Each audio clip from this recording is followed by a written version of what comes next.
কলম লিখে ফেলেছে কিয়ামত পর্যন্ত কি কি হবে।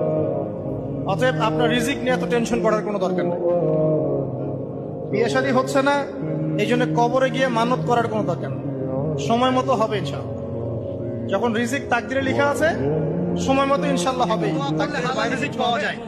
আমার সাথে পড়েন, আল্লাহুম্মা ইকফিনি বিহালালিকা আন হারামিকা ওয়া আগনিনি বিফাদলিকা আম্মান সিওয়াকা। এই দোয়াটা পড়লে ইনশাআল্লাহ আল্লাহর শুকরিয়া যে যত বেশি আদায় করবে, আল্লাহ পাক বলেছেন লা ইন শাকারতুম লা আযীদান্নাকুম, তোমরা আমার শুকরিয়া আদায় করো, আমি তোমাদের প্রতি আমার নিয়ামতকে বাড়াই দেব।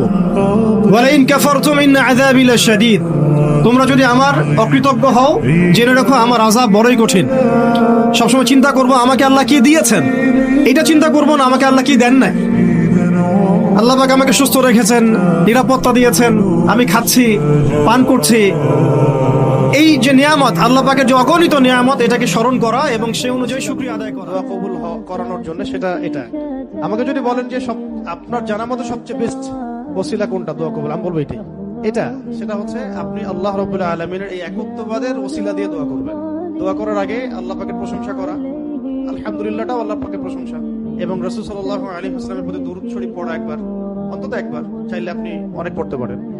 এরপরে যে বিষয়টা আপনি চাচ্ছেন তার আগে বলা, আল্লাহুম্মা ইন্নী আসআলুকা বিআন্নী আশহাদু আন্নাকা আনতাল্লাহ লা ইলাহা ইল্লা আনতাল আহাদ الصمد الذي لم يلد ولم يولد